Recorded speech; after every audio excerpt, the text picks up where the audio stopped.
Hey everyone, in this video we're going over Rivian's Q3 2023 earnings report.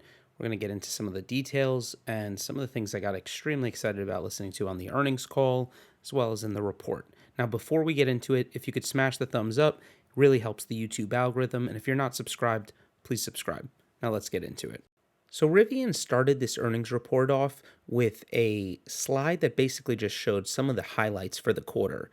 First was that they started deliveries for the R1 Max Pack, which has an EPA estimated range of 410 miles.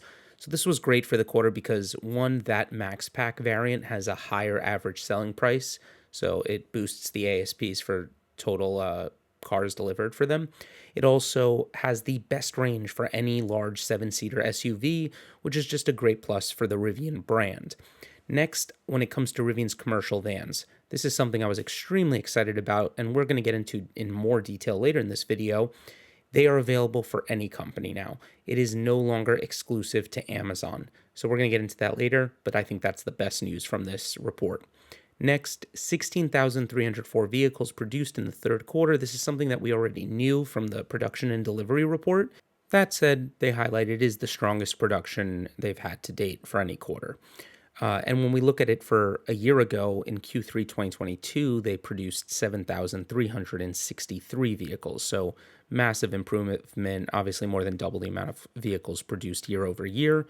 For 2023's total production target, they actually increased it from 52,000 to 54,000. It was 50,000 just a quarter before. And they put it up to 52. Now it's up to 54,000. And we'll get into some of what that means a little bit later as well. Then when it comes to their adjusted EBITDA guidance, they improved it to a loss of $4 billion for all of 2023. To get an idea how that compares to a year ago, the entire year of 2022 had an adjusted EBITDA loss of $5.217 billion. So this is an improvement of over $1.2 billion year over year. Next, talking about CapEx, they did reduce it down to $1.1 billion for 2023, their guidance for CapEx for the year. 2022's CapEx was $1.369 billion, so they are spending less on capital expenditures for the year, becoming more efficient as well.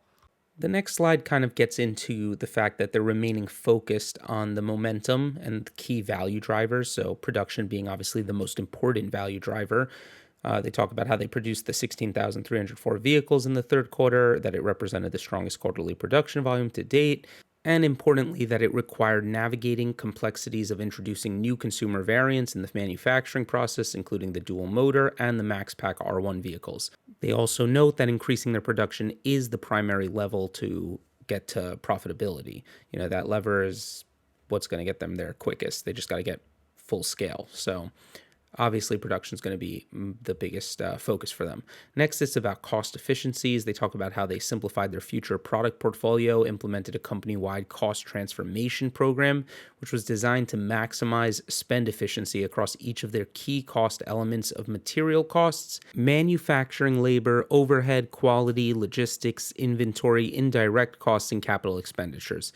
So they say for the first 3 quarters of 2023, they experienced the benefits of those actions with sequential improvements in gross profit per unit delivered each quarter. And compared to the second quarter of 2023, gross profit per unit delivered in the third quarter of 2023 improved by approximately $2,000 despite a reduced change in the lower of cost or net realizable value. Write-downs on inventory, losses on firm purchase commitments, etc. Now, they expect to see continued benefit going forward due to further improvements in the R1 material cost per unit from the reduction in commodity costs, introducing of new technologies, and ongoing negotiated supplier price reductions. So they're basically continuing to become more efficient. They're working out deals to get their prices cheaper. And yeah, basically, if they can be efficient, if they can produce and scale, they're going to get to profitability quick. So, future platform and technologies. During the third quarter of 2023, production started for the R1 Max Pack variant with an EPA of 410 miles. They continue to augment the capabilities of the vehicle through regular over-the-air updates, which they believe drives greater customer engagement. The most recent update includes improved ride quality, enhancements to the towing experience, and a new way to interact with the different drive modes within the R1. So Basically, they are continuing to do over-the-air updates. They're making the car better through software, something Tesla does very well, and now Rivian's been really doing well as well. I don't think anyone else does it to the same level as either Tesla or Rivian. And they are obviously making these new variants like the R1 Max Pack, and we'll get into that a little later. They are also going to have some other variants that we don't know about yet in 2024. Now, when it comes to the Rivian customer experience, they say that following the strong production progress, Rivian vehicles have now driven over 490 miles. And that's incredible for Rivian because this is a data game. It's obviously you want to sell cars, you want to sell them in volume, but Rivian is collecting the data on these vehicles. They have the sensors. So having more and more mileage will help them compete in autonomy versus Tesla down the road, as well as tons of other safety features and plenty of things that, we can't even think about because we live in a world where data rules. And in the automotive world, I mean, data is becoming everything. It's going to basically help them engage with customers. It's going to help them make the car safer. It's going to help them create new features, so on and so on. So the more miles they can get on Rivians, the more data they can have, and the more data they have, the better training they can do to train their systems across a variety of things. So they go on to say that they're focused on scaling their service network as the number of vehicles on the road continues to grow. They believe this investment in infrastructure will serve as a long-term competitive differentiator by significantly enhancing the customer experience of owning a Rivian. They're scaling their Rivian Spaces and Demo Drive program, which consists of physical locations where current and potential customers can experience their vehicles. And since the end of the second quarter, they opened locations in Atlanta, Brooklyn, Chicago, Denver, Nashville, Seattle, and Vancouver, with more coming in the fourth quarter of 2023 and in 2024. Now, in addition to their DC fast charging network, it's continuing to grow. They currently have 57 Rivian Adventure network sites. These are all in the US, from my understanding as well. So we'll see that expand in the US, and hopefully eventually we'll see them expand globally. When we get into the production delivery numbers, this is something we've already seen, but they do point it out. It's nice to see a chart of how it's improved over time. So quarterly production, if you looked at like Q4 2021, it was 1,000, right? And now we're at 16,300. We're seeing a nice, basically, path just going upward to the right. And they're going to have small bumps in the road quarter over quarter based on downtime, retooling, things like that. We know that's coming a week, for example, in Q4. We know in Q2 of 2024, there's going to be some time down as well, which we'll get into. But overall, the long-term picture, it's clearly going in the right direction, which can't be said for everyone, Lucid. Now they talk about Rivian's commercial vans. And I think this is the best part about the entire earnings report, which is that Rivian announced it will enable other companies to purchase its custom-designed Rivian commercial vans, RCV. This move provides companies all around the world more opportunity to electrify their delivery fleets with a state-of-the-art vehicle, which will help to further reduce CO2 emissions. The RCV is designed from the ground up, prioritizing safety, driver comfort, sustainability. Safety features include automatic emergency braking, collision warnings, 360-degree visibility. And basically, Amazon and Rivian remain focused on bringing their 100,000 Rivian electric delivery vehicles, EDVs, to the road, which will help save Amazon millions of metrics of tons of carbon per year. Amazon now has over 10,000 of those EDVs in its fleet and have delivered over 260 million packages to customers in more than 1,800 cities and regions across the U.S. And earlier this year, we know that Amazon rolled out these EDVs in Germany, so they are being rolled out in Europe. So we'll discuss a little more about those EDVs and what could happen a little later in this video, but let's just keep moving through their earnings report. So they're scaling their service infrastructure. They're focusing on scaling their service network as the number of Rivian vehicles on the road continues to grow. They believe that an investment in service infrastructure will serve as a long-term competitor differentiator, significantly enhancing the customer experience of owning a Rivian. Since they have a direct-to-customer model, they operate their service footprint, and that's obviously great because they're going to make the money from that business long-term. It's all vertically integrated, so they say Rivian's mobile service vans can handle most repairs for R1s and EDVs, while their service centers are equipped for the larger service events that require additional equipment. They say that Rivian service vehicles allow us to continue to lead with a mobile-first strategy and deliver a sustainable, convenient service experience for their customers. They currently have 408 mobile service vans, which handle majority of their vehicle repairs. Long term, they believe the majority of vehicle repairs will continue to be performed by mobile vans. In terms of service center placement, they view service as a key pillar of the Rivian ownership experience and an enabler of selling vehicles in new markets. They locate their service centers in areas that put Rivian facilities near customers. They currently have 45 physical service centers with an additional 9 scheduled to open by the end of the year. So that's a good amount, 9 more out of 45 coming by end of year. I mean, it's November 7th, so that's a good amount. Importantly, they use Rivian in-house vehicle technologies and telematics to better prepare the service team for service visits, and in certain cases, they can fully address an issue remotely. Using the vehicle's suite of sensors, Rivian's diagnostic platform, they can proactively identify many issues prior to the service appointment. So when a vehicle must be brought into a service center, they're able to equip the service team with parts preliminary diagnostics to speed up that repair process. So this is all about that data. The more data they have, the better they can inform their service centers, the better they can keep your vehicle healthy, et cetera, et cetera. Just more data, makes the company be able to do a lot of things that it wouldn't be able to do otherwise. So let's get into some of these numbers. Revenue was $1.337 billion in Q3. Their gross profit for this quarter was a loss of $477 million, but compared to a year ago, there was a loss of $917 million in Q3 2022. So huge improvement year over year in gross profit. Q3's operating expenses grew to $963 million. It was $857 million a year ago. We do expect their operating expenses to grow as they are expanding their operations, but they're becoming more efficient. It didn't grow that much compared to how much larger they are. Q3's R&D, $529 million. This is up from $452 million a year ago. They have more engineers, basically just more expenses across the board on R&D, which is going to help with future technologies, future advancements, autonomy, etc., all types of research and development across the board.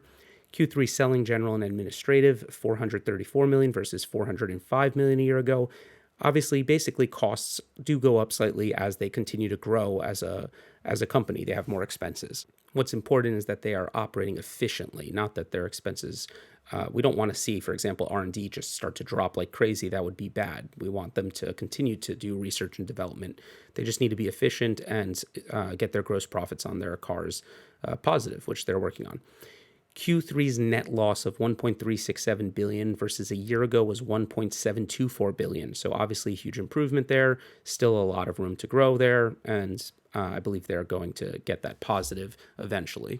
And when it comes to the adjusted EBITDA, we're talking about a loss of $942 million versus a year ago, a loss of $1.307 billion. Now let's discuss cash. They ended Q3 with $9.133 billion in cash or short-term investments, but they raised right after Q3 technically ended $1.6 billion from green convertible notes. Their total cash is basically $10.7 billion around there. So plenty of cash to fund their growth for at least through 2025. But obviously, if they feel they want to keep a strong balance sheet, we never know. They may raise money again. It's yet to be seen. But obviously, I think they have enough liquidity to not be worried about any type of bankruptcy issues for a while. They have time to improve their margins and get to a profitable self-funding state with the cash they have. Now, they will want to expand into R2, and they will want to continue to grow far beyond. They don't want to just have R1. They don't want to just have $70,000+ vehicles. If they wanted to just be there, I'm sure they could be profitable much sooner and just stick with that, but they want to expand to a much larger business. So I could see them raising additional funds in the future. So some of the earnings call notes that, once we got on the earnings call that I was taking and listening to the team, one, they're still on track for early 2024's Georgia factory construction to begin. So factory is still on track. R2 is still on track for 2026. They're increased their 2023 production target, like we talked about, to 54,000 vehicles from 52. As far as shutdowns, there's going to be a week shutdown in Q4 of 2023, so this coming quarter that we're in now. And there's going to be in Q2 of 2024 a shutdown as well. These shutdowns are going to give annual capacity of 85,000 for R1 and 65,000 for the EDV per year, which is a total of 150,000 total capacity from Normal, Illinois' factory. Their targets, they mention them again. They do remain at 25% gross margins expected for the vehicles, high teens for EBITDA, 10% free cash flow. Those are their current targets. They're planning for that to still be the case. They also mentioned that leasing is coming. This is obviously going to be a huge demand lever. They do have already enough demand, but obviously leasing just helps out. A lot of people with high interest rates, etc., prefer a lease, especially on expensive cars like this. So I think leasing is amazing. It's going to help huge, especially someone like me, for example. I like their car, but I'm a little unsure if I'd want to buy it before the North American Charging Standard port gets on it, etc. So a lease is a great way to have the car and still be able to upgrade later once the lease is over. Now let's get into this EDV discussion in the earnings call. First off, they pointed out that 30% of Q3's production was the electric delivery vans. Now, Amazon does take less delivery of these vans during the holiday season, which is now the fourth quarter. And it's probably because they're taking a lot of the vans that they would use for the holiday season in Q3 and having that already in preparation for the holiday season. So they don't actually take as many van deliveries during the holidays. They have to probably be fully focused on meeting the demand they need at that time. And I could see them working on building up more of their fleet back in Q1 forward again. So we should expect a slight drop in deliveries to Amazon in Q4. As far as Rivian, they worked out the end of this exclusivity that they built with Amazon, which I think is incredible. We talked about it in the last video that I just uploaded a day or two ago. And I've been saying this for a while. I mean, this is a huge catalyst for the stock. They're now going to be able to open up their business to tons of other customers in the commercial space. And I think that's going to help the stock going forward. And I think long term, it's going to have huge implications for their business and great software margins attached to it with their fleet operating systems. Now, RJ specifically said that there are a bunch of pilot orders that are going to be announced that are basically coming. So they're going to be announcing all these different pilot orders, which is something I predicted that we're going to see is basically a flow of news of different companies basically creating a partnership with Rivian to have these pilot orders of these EDVs. And I think as they build out these pilot orders and see that it does really work, and they build out the charging infrastructure they need for moving from an ICE delivery system to an electric delivery system for their companies, we're going to see the orders go from small pilot orders to meaningfully large orders as they completely convert their fleets into, I think, electrification. And Rivian's EDV, I think, is the best one to buy out of anything available on the market, especially when you take into account the software they built for it as well. Next, they talk about on the call charging customers for software. And it's really funny because he does discuss how Rivian will not charge for binary features, things like heated seats. And for anyone wondering why he'd say that, it's BMW, actually, you could look it up right now, tried to charge a monthly fee, not just a single fee, a subscription, a monthly fee for heated seats. I mean, it's hilarious. Rivian does think, though, we could charge for a subscription for things that are heavily software developed. So when there's a ton of R&D that goes into it, continuous development that needs to go into it, it's something that is adding a huge benefit to the customer and continuously does things like autonomy. So he mentions that specifically, which I think is really great because more and more, every time he speaks, we do see more about him talking about autonomy.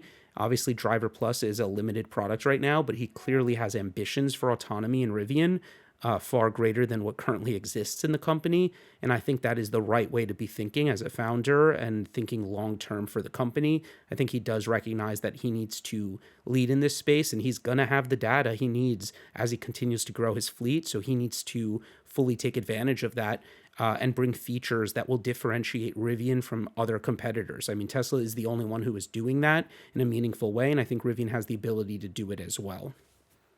Now, you could correct me if I'm wrong, but I also think I heard RJ mention AR, which would be augmented reality. Now, I'm not sure what his plans are with it, but it is interesting for him to say, to mention it, and I'm curious what he's thinking can be done with augmented reality in the cars.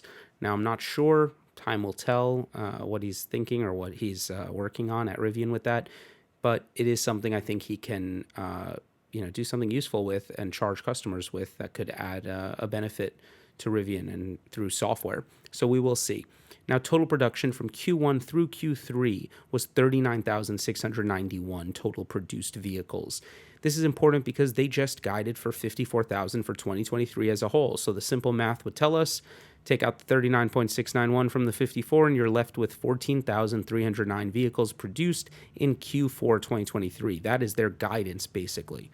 Now, it is mainly due to the shutdown for 1 week plus some holiday time off that they're expecting a drop in production in Q4 versus Q3, but I do plan that they will probably beat the guidance. They do like to underpromise, overdeliver more than other companies, I think. I think that's what RJ really wants to continuously do, is overdeliver. So they did raise guidance to 54 from 52,000. That was over-delivering compared to what they guided to prior at the 52. And now I think even with this guidance, they're planning to over-deliver. And maybe instead of 14.3, maybe we see somewhere around 15 and a half, 16,000 vehicles produced. And we get a little over 55,000 for the year of 2023. Now, some quick valuation models for future market prices. You can throw in your own numbers here, but for people who say, oh, it's a downhill stock, it's not going to work out, etc., assuming they don't go out of business, which I don't think they will, down the road, this company is going to produce, I think, millions of vehicles. But if we just did 500,000 vehicles selling, we got to think about R2 going forward, not R1 alone. So if we just assumed that they sold 500,000 vehicles in a year, which I believe is definitely coming, and I believe it's going to be millions, and RJ has hinted towards not just 1 or 2 million, but 5-10 million long-term as his goals. So 500,000 vehicles with an average selling price of about $50,000 a car, that would give you revenue of about $25 billion. He has stated, including in this earnings report, the company has stated that their target is 10% free cash flow. I believe that they'll eventually have beyond that, especially when you take into account software margins. But they expect to have 10% free cash flow, so we'll go with that target for now. And 10% of $25 billion of revenue is $2.5 billion, so expecting them to do around $2.5 billion of free cash flow at that time when they do 500,000 vehicles. We put a 25 times free cash flow multiple on the company, would get you $62.5 billion of market cap. Today's market cap is $17 billion, so this is just to show you that, assuming they do launch R2, which, if they're not planning to launch R2, what is the point, right? That car is a car meant for a global scale, meant for, doing at the start 400,000 vehicles, ramping quickly to 600,000 on phase 2, and I assume beyond that. So 150,000 vehicles from normal with the R1 platform / EDV, which EDV I believe will eventually grow beyond that as well. And 400,000 on phase 1 for R2, you're getting over 500,000 vehicles. With their guided targets, you're getting a company that's basically trading so cheap if you're willing to sit with the stock for a couple of years, assuming they don't go out of business. Now, obviously, the bears will tell you they're going to go out of business, but, I like to think that I have a good sense of a good product and a good management team, and I do think that they will make it, and I think that if you're in it for the long run, I think that the stock looks extremely cheap. So thank you so much for watching. I remain extremely long Rivian. I'm happily adding shares here. What do you think of Rivian stock? Let me know down in the comments. What did you think of the earnings report? I was happy with it. I don't think anything was too great, too exciting, nothing too bad either. It beat expectations. It delivered, which is what is important. He is heads down executing, and he did come through on the ending of exclusivity with Amazon on the EDV, which I think is extremely important. We don't have to wait the full 4 years. He can start getting that product out to other customers and growing that business between now and R2. All right, thanks for watching. If you haven't subscribed yet and you made it to the end, please subscribe. Let me know what you think in the comments. Until next time.